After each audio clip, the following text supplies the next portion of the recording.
सर्वांना जय भीम, नमो बुद्धाय, जय शिवराय. सर्वप्रथम माझ्या चॅनलला तुम्ही सबस्क्राईब करा, लाईक करा आणि शेअर करा. आज आपण या व्हिडिओमार्फत शौचालयाच्या मुद्द्याबाबत बोलणार आहोत.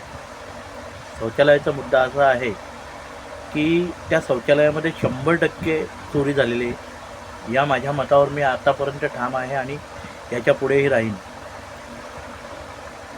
त्या कामामध्ये आतापर्यंत जो काही डिले झाला किंवा जो काही गैरव्यवहार करण्यात आलेला आहे, ज्या व्यक्तींकडून, ज्या प्रस्थापितांकडून गैरव्यवहार करण्यात आलेला आहे, त्यांची चौकशी ही व्हिडिओ सरांनी माझ्यासमोर इंगळे साहेबांना आदेश दिलेले आहेत.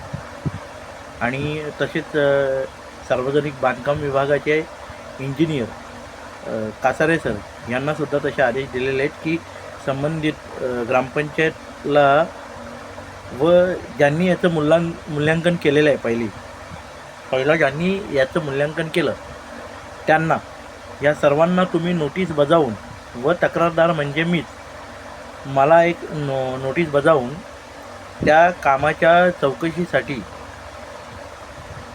2 माणसं ग्रामपंचायतकडून उपस्थित ठेवण्यात यावी, अशा प्रकारची पूर्ण नियोजन करून त्या कामाच्या ठिकाणी चौकशीसाठी येणार आहेत.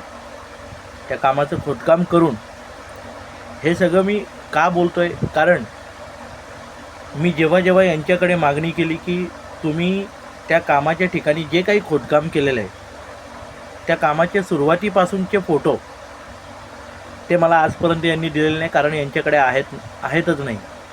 दुसरी गोष्ट, त्या कामामध्ये जी काही मटेरियल वापरलं गेलं त्याची GST बिलं ती पण त्यांच्याकडे अवेलेबल नाही आहेत. म्हणजे यांनी प्रत्येक काम हा त्यांचा कामचुकारपणे केलेला आहे. आणि अधिकारी वर्गाला समोर बरोबरीला घेऊन हे अशा प्रकारचा गुन्हा त्यांनी केलेला आहे. दुसरी गोष्ट, त्या कामाच्या ठिकाणी जी नावाची पाटी लावण्यात आलेली, त्या नावाच्या पाटीवर मंजूर रक्कम किती आहे त्याचासुद्धा उल्लेख केलेला नाही. म्हणजे ते सुद्धा तुम्ही जनतेचाच पैसा वापरता आणि जनतेला ते दाखवायला तुम्ही तयार नाही की तिथे किती पैसा वापरला गेला. का? अशा प्रकारच्या तुम्हाला चोऱ्या करायच्या आहेत म्हणून. तर या सगळ्या गोष्टीची चौकशी लवकरात लवकर होईलच. आणि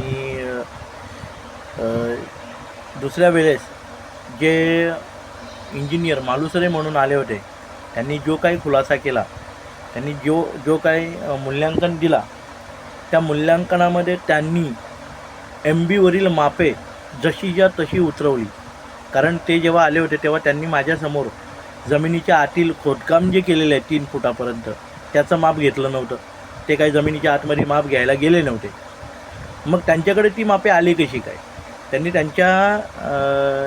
त्यांनी जो अहवाल दिला त्या अहवालामध्ये त्यांनी ते अधोरेखित कशी काय केली?